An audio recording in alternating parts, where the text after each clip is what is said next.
Hello. I'm so excited because in this video we'll be using hot glue to create these breads. So I'm super excited to share this with you. But before I do, I'm going to ask that you please like the video and subscribe to the channel. So I got a new hot glue gun and I ordered it online from Amazon, and the thing is that you should be able to charge it up and it stays heated. When you remove it, then you should be able to use it to glue everything and just use it as regular. So I was excited to try it out, so I went back to Amazon and I ordered some silicone molds. I've seen these used a couple of times in different videos, so I was curious to try it and see how it worked out. So here they are out of the package, and it looks really interesting. So I decided to choose to do this bread in the center and also to do the croissants. So I'm going to just carefully fill it with glue, trying to be as neat as possible and to get into all of the little nooks and crannies to be able to kind of capture everything in the mold. And what I also did was that I kind of tilted it to make sure that everything is covered on the inside.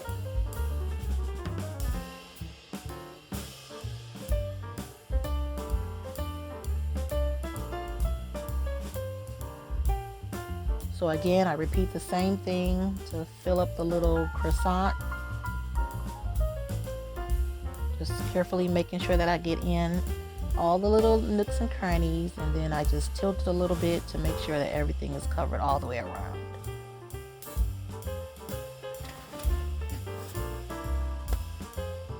So I selected another mold. That is a little pretzel. So again, I carefully hot glued all the way around, making sure that I avoid the little spots where the holes are supposed to be in our pretzel.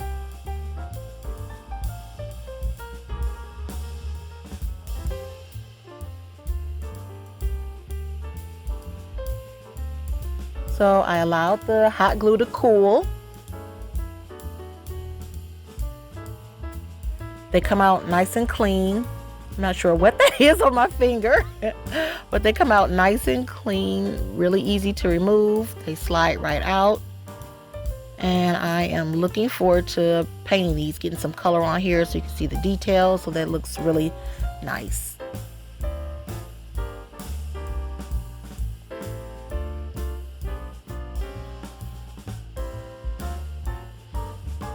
So I'm going to start mixing some colors. I have 2 shades of brown, a little white. I have some a tiny drop of yellow. So I'm using that to create like the perfect beige shade to go into our bread.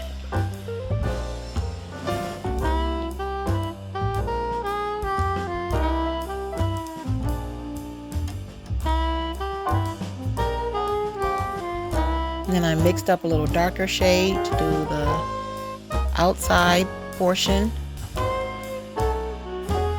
And that's when I discovered I was making a mess. So I decided to grab a push pin to help me hold everything in place while I paint it. Helps me have a little bit more control over what I'm painting, and it keeps my hands from getting paint on them as well.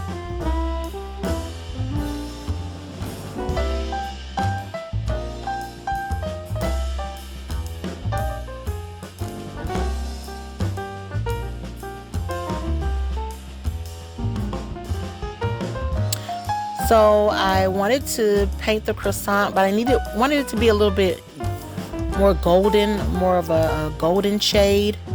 So I actually added a little gold paint to the mixture, and honestly I hate it. I don't like it at all. So I'm really struggling using my color theory. I added a little bit of red to the mix. I'm trying to find the right color, and I don't like how this color is turning out at all. It looks nothing like the picture, and so I'm still trying to figure out what color I'm using. I'm using a little bit more browns, using some reds, a little drop of red, a little drop of yellow. Just trying my best, trying to use my color theory from 20 years ago when I went to cosmetology school is not working. So I decided to leave the croissant alone. I'm just going to go ahead and use that color to do the pretzel. I got a little frustrated trying to match up the colors, so I just decided to make some more molds. So I decided to use some more hot glue and make some more breads using the molds. Again, same thing, carefully putting the glue everywhere, making sure you feel everything and tilting. So again, I was frustrated with the color matching, so sometimes you gotta set stuff down, push it to the side. So I wanted to make a bread tray using these wooden cubes. I glued them 2 by 3 and then added a little toothpick and beads to the side to make the little handle. The dowel's hands can fit up under the little handle, so the dowel should be able to hold the tray. And I also had a little burlap ribbon and a little cardboard roll. I glued the burlap ribbon around the cardboard roll, and then I trimmed it. I didn't worry about making a bottom and closing it up at the bottom.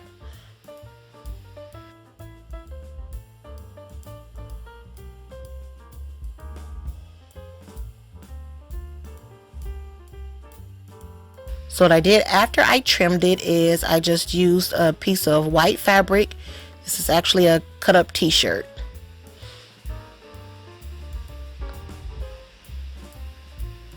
Kind of tucked it down at the bottom, and then around the top I just simply folded it over and attached it with hot glue all the way around. And then I used a little jute for handles. And then we have a nice bread basket. So I had a quick and easy basket and a quick and easy bread tray.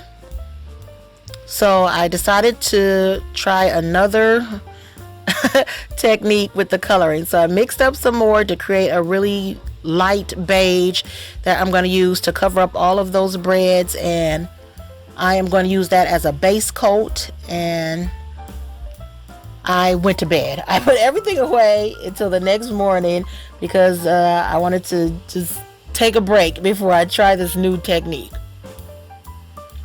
So again, everything has this beige base coat until the next morning. So the next morning, my idea is to use this makeup. I have palettes with nice colors of browns and golds, so fingers crossed. Let's see how this works. Everything is dry with our base coat, and I am just going to start brushing these browns on.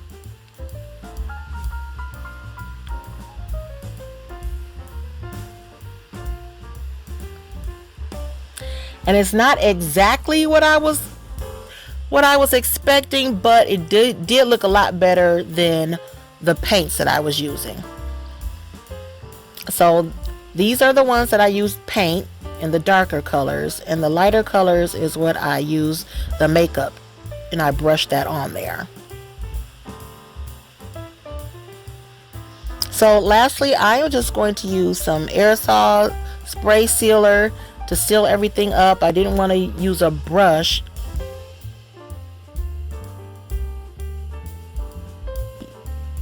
So I'm going to spray everything nice and even with short sprays. And when everything is dry, then I just remove the pins and it's ready for display.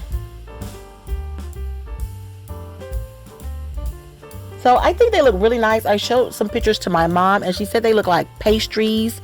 And so I'm like, okay, I'll take that. Again, it was really interesting trying to figure out how to do the coloring. So I did enjoy putting this together. I actually bought some more molds, so we'll be seeing some more hot glue items coming up in the future. So again, I want to thank you for watching. You're always so awesome, so supportive, and I truly appreciate you 1,000,000%. I always love hearing from you, so please, please, please keep in contact with me. Hit me up on Facebook, leave comments. I love, love, love your comments. I got a comment today that absolutely, completely made my day. So we're going to shout out Dina Strong. Thank you so much for leaving a comment. You're awesome. And thank you everyone for watching. And until next time, remember, it's more fun to make it.